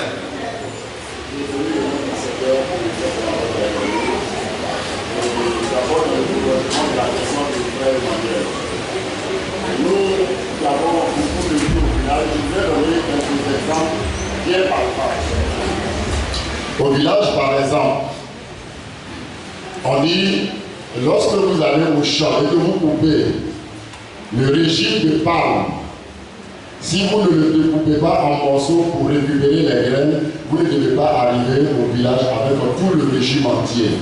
Il en est de même pour le régime de banane. Et il y a aussi des jours où il est interdit d'aller au champ. Et le plus souvent, les chrétiens n'obéissent pas et ça crée beaucoup de conflits au village. Je voudrais que vous nous éclairez quelles dispositions à prendre face à de telles interdictions. Merci. Mon père adoptif, qui est décédé il y a 2 ans en arrière,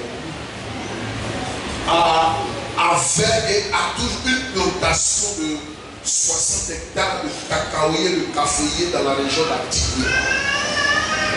Quand vous arrivez à Actigné, juste à 30 km à Coville, demandez le campement qu'on appelle ADC Gressancourt. Et on vous montrera ce campement. Il nous a dit une chose.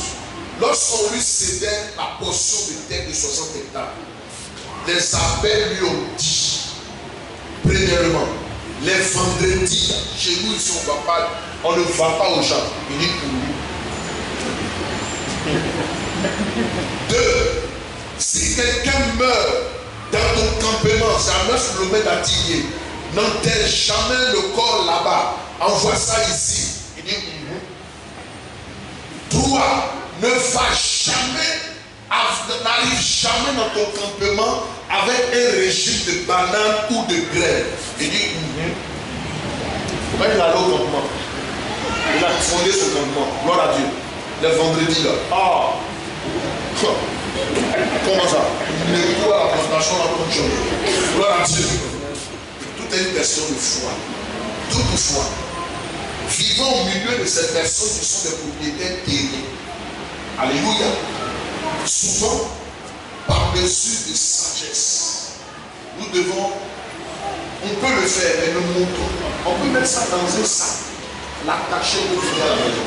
Quand quelqu'un dit, par exemple, de ne pas venir avec un régime de banane au village, ça va ça. Habiter ici, là, est-ce qu'on ne vient pas ici avec les régimes de graines, les régimes de banane? Quand tu vas au marché d'Aboué, il y avait un régime de banane, ça va ça. Ce sont des futilités. Ok? Ce sont fait des totems de leur fétiche. Mais nous qui avons le Seigneur Jésus, nous violons souvent cette promesse. Que Dieu vous bénisse ce matin. Levons-nous tous et nous allons prier. Une seule prière. Une seule prière. Je ne sais pas quelle est ta position ce matin. Alléluia. Alléluia. Si jusqu'à présent, tu sens Dieu s'évader de toi, tu te sens rejeté par le Seigneur, si tu sais que tu n'as plus de relation, de communion avec l'Éternel, ce jour, je vais te montrer une voie à suivre. C'est la prière de repentance. Et puis deuxièmement, de revenir au Seigneur. Élevons la voix, prions le Seigneur, prions le Seigneur, prions. Prions le Seigneur. Prions le Seigneur.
Ça peut être peut-être au boulot ou peut-être à l'attraction du monde ou au péché. Viens, je vais prier pour toi. Les parents, nous allons prier, nous allons prier. On y va, s'il vous plaît.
J'ai eu aussi ce même problème.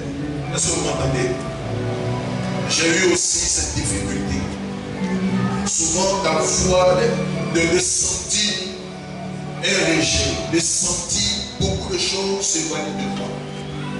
Mais une chose est de savoir, que nous devons savoir, c'est de revenir très tôt dans le Seigneur. Amen. Il y a 3 semaines en arrière, j'ai pris mon fils, lui, je l'ai pris. Et puis nous sommes arrivés dans la forêt du Congo. Et je lui ai dit, mon fils, regarde, voici où papa priait de 2006 à 2008. Alléluia. Il dit, papa, tu dis quoi? Est-ce que vous m'avez dit? Tu te rappelles, non? Il dit, papa, tu dis quoi? Il dit oui. Et puis je lui ai dit, regarde, c'est si je me tenais. Et puis le chien commençait à poursuivre. Il était dépassé.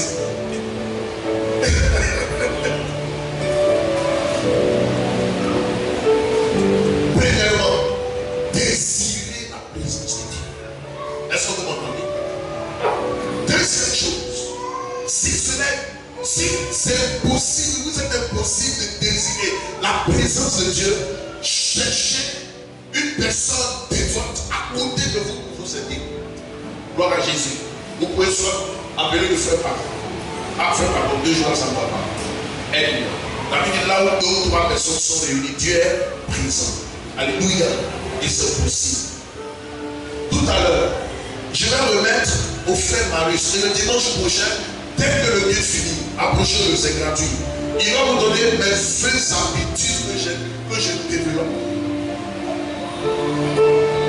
Pour réussir tout cela, c'est même discipliné. Développer 20 habitudes. Est-ce que je parle à quelqu'un? Ça doit être pour vous comme un rite, une coutume, une tradition. Dites-vous qu'il est l'heure, même si le sommeil t'a emballé, ou bien même si ce jour-là, tu t'es couché à 1h du matin, et que tu sais que normalement tu dois te lever à 4h. Mets ton téléphone sur le nez, à 4h du matin, laisse-moi ma prier, même si tu n'as pas prié pendant longtemps. Alléluia. Mais que tu demeures dans une intimité avec le Seigneur, cela va vous aider. Alléluia. Il n'y a pas de superman dans le Seigneur. Tout est une question de discipline. J'ai enseigné il y a 3 semaines en arrière. Alléluia. Levez les mains au ciel. Levez les mains au ciel. Tiens, Pagor. Ouais, Pagor. Viens, il faut prier. Il faut prier pour vous. Viens. Je vais passer, vous imposer les mains. Ok? Vous imposez les mains. C'est quoi les positions des mains? Quand vous imposez les mains à une personne, vous lui communiquez l'esprit, ce qui est en vous. Amen. Quand vous imposez les mains à une personne, si elle est faible, vous lui communiquez une certaine force. Gloire à Jésus. Prie, je vais les reposer. Seigneur, ce matin, assoiffé de ta présence, comme c'est ce Samaritain, ce que tu as placé auprès du puits de Jacob. Tu lui as dit ceci, Seigneur, que si tu bois de cette eau que je te donne, oui, tu non plus, tu n'auras jamais soif. Et des fleuves d'eau vive couleront de ton sein. Père, je prie par ta grâce que des fleuves d'eau vive commencent à couler. Que la soif de ce peuple soit étanchée. Dans le nom de Jésus, Saint-Esprit, ce matin, s'il te plaît, commence à les inonder. Tu as dit que nous ne pouvons rien faire sans toi, Papa. Et ce matin, nous sommes là dans un esprit de faiblesse pour te dire que ce matin, nous sommes limités en tant qu'humains. Mais viens à nous ce matin pour nous donner la force du surnaturel. Remplis tes enfants maintenant. Remplis ton peuple maintenant. De la même manière que tu étais avec le peuple d'Israël dans le désert, par la colonne de feu, Papa, la nuit et la lumière, le jour, Papa. Je prie ce matin, je prie ce matin, je prie ce matin, que la lumière qui est là commence à descendre, commence à les toucher, commence à opérer. Oh la sécurité.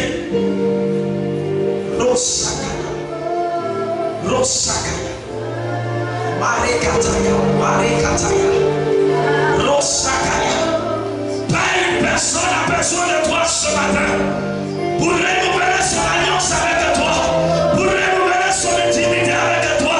Seigneur, tu as dit cela arrive aux autres pour nous servir les autres. Si tu as utilisé Saül pour nous parler, c'est que tu savais que nous avons cette nécessité de rechercher ta présence. Et nous sommes devant ton trône, nous sommes devant le trône de la grâce pour demander de la gloire passée revienne, la gloire passée revienne, la gloire passée revienne. Cette gloire, Seigneur, là où la main rouge soufflait un peu, Père, je prie ce matin que cette gloire descende, que cette gloire descende, que cette gloire descende par le Saint-Esprit, l'esprit de la révélation, l'esprit qui est écrit dans Ésaïe chapitre 11. Comme étant l'esprit de la sagesse, l'esprit de l'intelligence, l'esprit de conseil, l'esprit de force. Père, ton église a besoin de force. Ton église a besoin de force, my God. Ton église a besoin de force, my God. Ton église a besoin de puissance, Papa. Ton église a besoin d'autorité, Papa. Car le monde sera, attendant la révélation des fils de Dieu, attendant ces fils dignes que nous sommes. Papa, où est cette puissance? Éternel, où est cette puissance? Éternel, où est cette puissance? Accorde-nous cette puissance. Tu nous l'as dit dans Jean, Papa. Tu nous l'as parlé ce matin. My God, merci. Merci.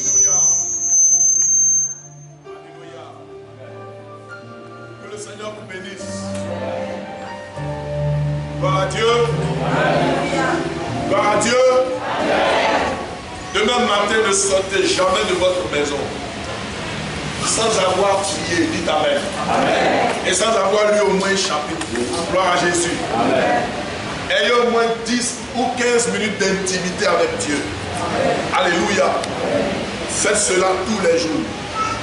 Et vous verrez que votre relation avec le Seigneur reviendra. Dieu vous accompagne. Dieu vous bénisse. Amen.